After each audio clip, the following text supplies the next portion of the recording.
Year of the Souls is full steam ahead, and I, SphericAlpha, am back to rank the top 10 best bosses from the Souls saga, including Demon Souls, Dark Souls 1 through 3, Bloodborne, and Sekiro Shadows Die Twice. Elden Ring is excused because I haven't 100%ed it yet, and I think it needs to muster for a while before I can actually rate the game and or the bosses. Ranking these bosses will be hard, almost as hard as the games themselves. And I will take lore, story, setting, music and the way the fights play out in consideration. If you like what you see, consider hitting that like button and subscribing for more. Number 10. Looking Glass Knight, Dark Souls 2. Starting off with one of the less liked Souls games, we have the Looking Glass Knight from Dark Souls 2. What I am looking for in a Souls boss fight is cool scenery, fair but varied boss moves, a cool mechanic of some kind and fantastic music. And the Looking Glass Knight ticks all the boxes. This fierce and loyal monstrosity stands at the end of Dranglake Castle, waiting for any adversary who dares pursue the king. Shining armor with a lightning sword and giant mirror in hand, he's ready to take on any foe. His mirror shield can both deflect attacks and may also be used to summon a player character to fight alongside him in battle, if you're online that is. Otherwise, the summon is replaced by an NPC combatant. His battle arena drenched in roaring rain and loud thunder brings the whole fight together and amps it up to 11.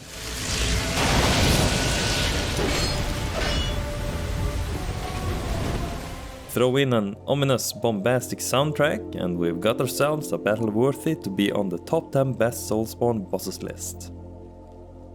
Number 9. Old King Allant, Demon Souls. Let's rewind the clock back to the classic game that set off everything.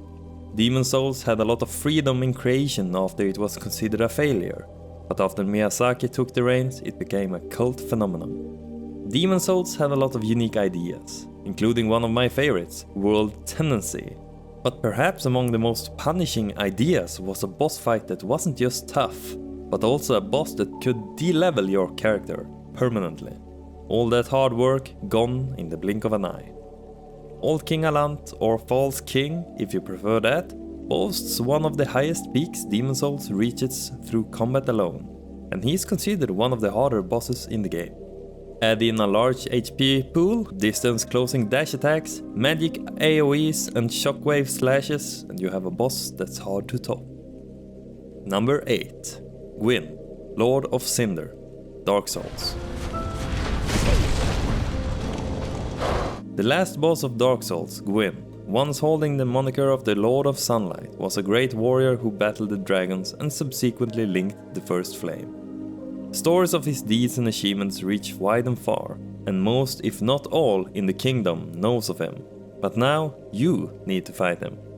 Throughout the game you hear tales told about the Lord of Sunlight, but when you enter his boss arena in Kiln of the First Flame, he wildly charges you, seemingly a husk of his former radiance. Instead of an epic cutscene, you're greeted with a somber piano piece and nothing else.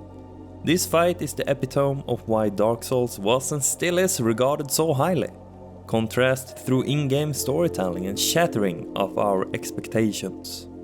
Gwyn is fast and reacts seemingly random to your actions, and although he is one of the easier bosses in the game, he isn't easy and underestimating him can prove to be deadly. Number 7. Nameless King, Dark Souls 3. Among the harder bosses and most memorable in Dark Souls 3 is the Nameless King. Being an optional boss, not everyone gets the chance to fight against him, but those that do are in for a real challenge. The fight starts out with you battling against the king riding on his befriended Stormdrake, throwing lightning at you and trying to impale you with his spear. After taking down his winged friend, he reluctantly absorbs its powers and the second phase of the battle begins. The fight is a battle of endurance and patience, since one wrong move or being overconfident can lead to a quick death. His wide variety of moves and adaptability to situations makes him hard to predict, and that is not all. The Nameless King can't be parried. The best way to victory is learning his moveset and timings, then not lose your patience. or you can equip a Great Shield, the Thunder Stoneplate Ring, and a Bleed-infused knife and go to town. All in all, Nameless King is a fantastic battle and truly showcases the higher peaks of Soulsborne bosses. Number 6. Owl, Inner Father, Sekiro, Shadows Die Twice. From Software's penultimate samurai game has a lot of good bosses. Lady Butterfly, Genichiro, Demon of Hatred, but none comes close to the challenge and meaning behind Owl, parentheses, Father, from Hirata Estate. This is an optional boss, and the steps needed to unlock the fight are many, but it's definitely worth it, as it is probably the best and possibly also the hardest fight in the game. This is a version of Owl in his prime, from Wolf's own memory. In comparison to the version you can fight on the roof of Ashina Castle, Owl Father is faster, does more damage, has more tricks up his sleeve, recovers stamina quicker, has way more HP, and after taking his first health slot he becomes significantly harder. Keeping up with him can at times be hard due to his speed or unpredictability, and if you happen to try out a stab attack, he can Mikiri counter you, like a true shinobi. Taking everything into consideration, this is a fantastic boss fight, and if you haven't already, check out Sekiro Shadows Die Twice. Number 5. Maiden Astraea, Demon Souls.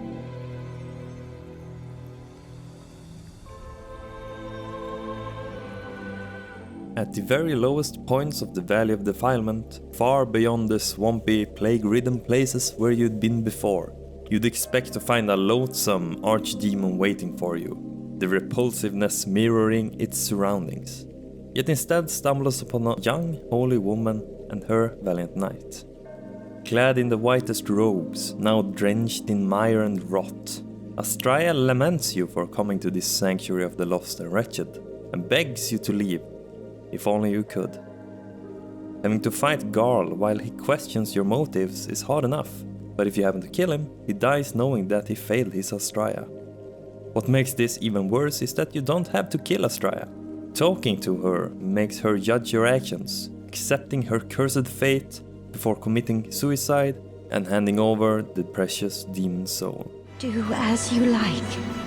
Take your precious demon soul. This set the bar for the heart-wrenching, sorrowful ideas that the upcoming games would have. After the quote-unquote fight, you're left alone, in silence, at the base of the Valley of Defilement, only to wonder who's actually the real demon. Number 4. Ludwig, the Holy Blade, Bloodborne.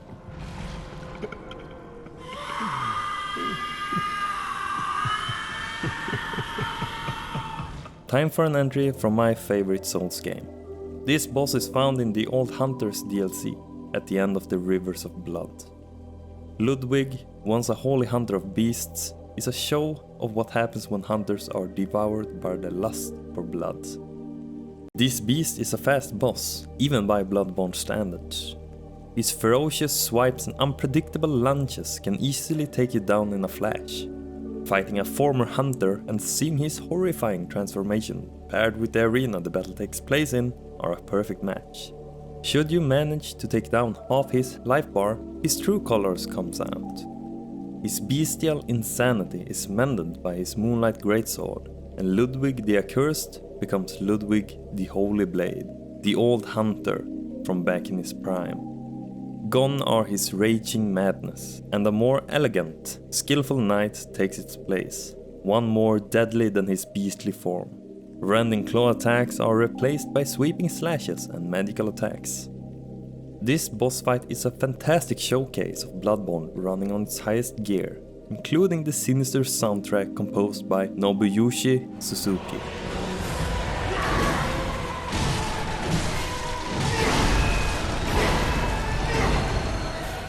Easily one of the more memorable fights from the Souls series. Number 3. Knight Artorias, Dark Souls.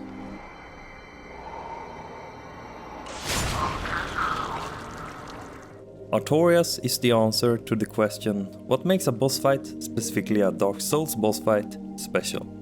Much like Gwyn, you've heard tales of being told of Knight Artorias through the entire game. How he braved the abyss, so crossing his domain and singing him runs fear into almost anyone. His skill with the greatsword is unmatched, and his unbendable will of steel as well. While his great shield is missing and his dominant hand is shattered, don't be fooled, this is one foe you shouldn't mess with. Flattened me. Speed, strength, unpredictability, endurance and adaptability are on full display during this fight, reflecting his skill as a knight. Yet the fight is also sorrowful. His story is one filled with sadness, unselfishness, and the lengths someone can go for others. Sacrificing his arm to save his companion, braving the abyss in order to stop its spread and save the people of Udastil, ultimately failing, but still fighting on through the abyss corruption.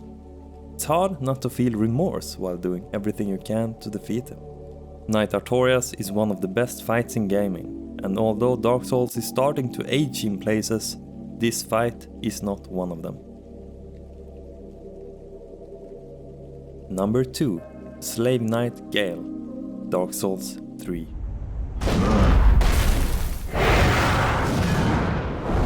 The canonical end to the Dark Souls series is with a fight against Slave Knight Gael.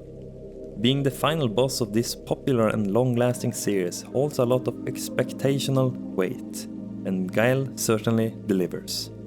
What can be a more perfect end to this saga than a fight between a slave and a nobody?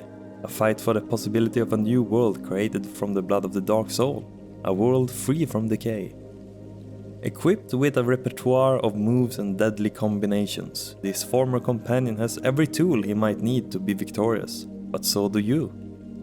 His first phase shows the effects of his slow descent into madness, more beast-like and aggressive, but after taking him down to half HP, he changes and becomes a more precise fighter, gaining more deadlier moves, and taking him down to the third makes him unleash his true, unbridled power.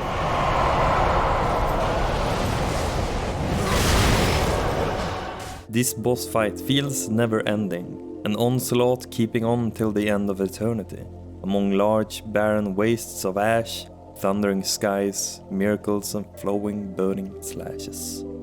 Throw in the soundtrack and it's close to gaming perfection. What it is, though, is a perfect ending to the Dark Souls series. Before I unveil my number 1 pick, let's take a look at some honorable mentions.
Number 1.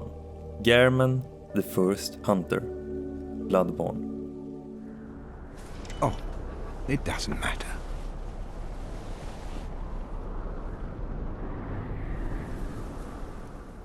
Taking the number 1 spot on the list is the first hunter himself from Bloodborne, acting as a host from the start of the game and pointing you in the right direction to progress. The welcoming shell soon cracks, and if you pay close attention, you can notice that he might not be exactly what he seems. Case in point, after you've defeated Murgo's wet nurse and put an end to the nightmare of Mensis, you're greeted by a burning hunter's dream, and a doll that tells you that Gehrman awaits you at the foot of the great tree. While there, he tells you he'll spare you, freeing you from the curse of the dream, letting us awake under the morning sun, a mercy he has shown most of the hunters that have come before you. If you choose to refuse his offer, you're treated to one of the most badass cutscenes ever created.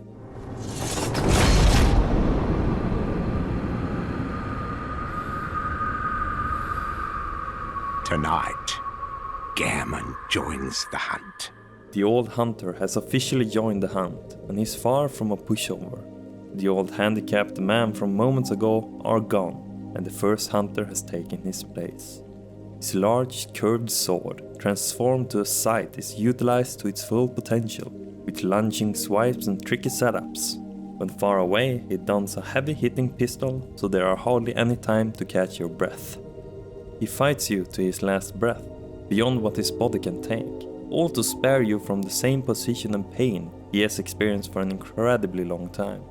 He's exactly what I expect from a good fight, including a magnificent soundtrack.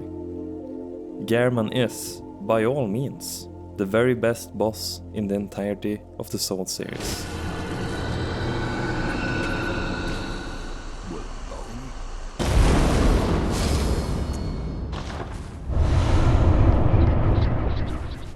If you liked the video, hit the like and be sure to subscribe for more. Year of the Souls, baby! Toot toot.